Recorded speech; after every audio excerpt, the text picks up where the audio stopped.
Coach, you said before Game 2's win against Milwaukee that before that game you told the team that that was the biggest game of your season.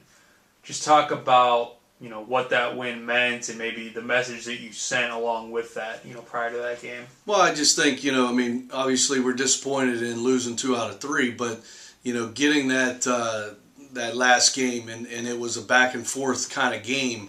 That showed a lot of character, guys not giving up. When you're playing in that or having that type of day where you have you're at the ballpark 8:45, and you're playing 2 9-inning games, things tend to get sloppy, which they did. Kids both sides, both teams, your players are you're not fielding or throwing with your legs, and it just gets to be a long day, long game, a couple long games, and for us to hold on and to keep fighting, and that's what this team does, and this team is always behind each other and rooting for each other, and finding a way to get things done, and I'm glad we came up with that in Game 2 on Saturday. In that game 1, you had 2 runs in 10 innings. And then in Game 2, you had 6 runs by the second inning. Just talk about was there something different that the guys did at the plate? That day scored a season high 12 runs. Just talk about maybe the adjustments that they made. You know what? I wish I knew. I think it's just baseball. Just the different pitching maybe we faced. The understanding is your question earlier about that was the most important game of the year, and guys really buckling down maybe on their at-bats. They saw the ball a little bit better, a little bit more focus. I wish I had the magic potion for that, but it's I think it just goes to, it's just baseball. And you see that in the major leagues. You see a 2-1 game and then an 11-zip, game. So it's I just think it's part of just baseball. Obviously, Jeremy Banks had a big week and kind of spearheaded that game on Saturday. He hit 3 homers last week, and he didn't have any in the first 40 games. Was it just his time to heat up a little bit? Is it is it the weather? I guess because he always seems to do well once May hits. Just right. Maybe talk about what he's doing to better right now. I think he's finding his swing. He's always hit the ball hard this year, just a lot of lineouts.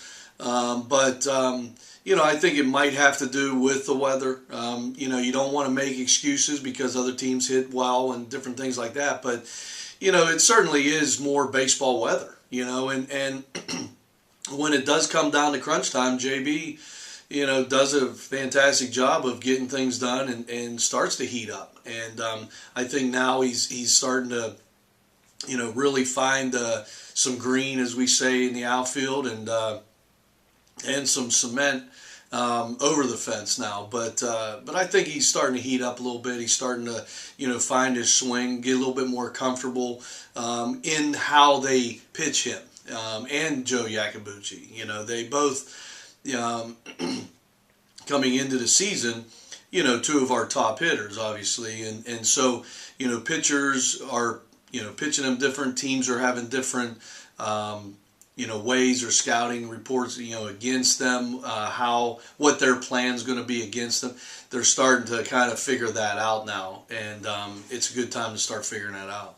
It seemed like the freshmen had a good weekend as well.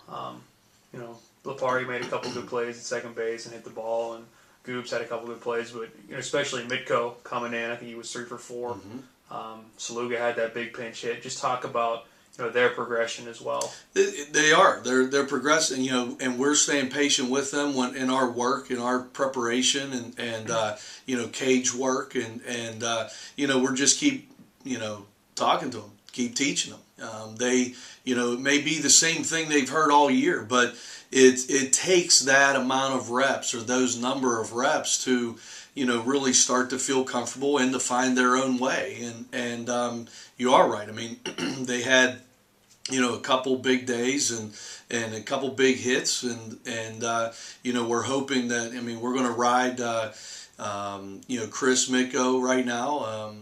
He does a fantastic job in the outfield, and we just felt as he was getting his chances earlier on in the season there was still that little bit of undiscipline, with off speed and different things like that.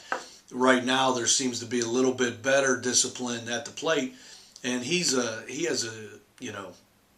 very athletic kid, and hopefully this will jumpstart from Saturday.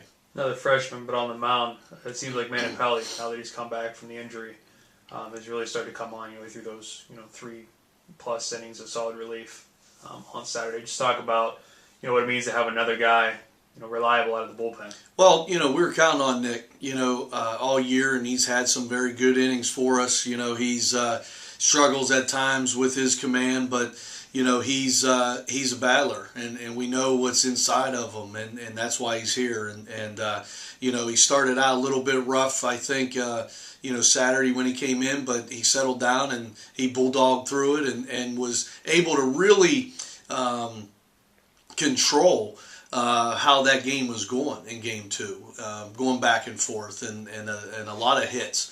But we're certainly glad to get him back, and especially after a little injury after the Akron game where you wonder if we should have even played. It was 27 degrees and we're at Akron, and I think that he got some stiffness in the shoulder, and hasn't been able to do what he did the other day until then. And so we're certainly glad, to get him back. And that is such a big shot in the arm to have him, going in these last 9 regular season games and hopefully into the playoffs here.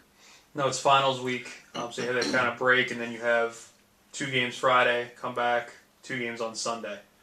Just talk about your schedule this week with it being finals week, and maybe the message that you gave the guys when they left the park Saturday, since you don't really have a ton of contact with them this week. Right. Well, it is a very, I try to reflect back on my time in college, and how crazy finals week is. And, a lot of times, you're studying during the day or you have your test and you need that break. Well, we have certain times set up where coaches are out at Eastwood, and we know the guys that are, what time they can get out there, and we're still allowed to work with them. But the first thing is, making sure they take care of business in the classroom this week. And, my message was on Saturday after the game was that, first make sure you tell your mothers Happy Mother's Day, and then let's take care of business in the classroom. And then when you do need that break, coaches are out there and willing to work, and you got to get that work in because these games ahead of us, starting with Friday against Butler, at Butler, are very, very important. And then lastly, Senior Day on Sunday.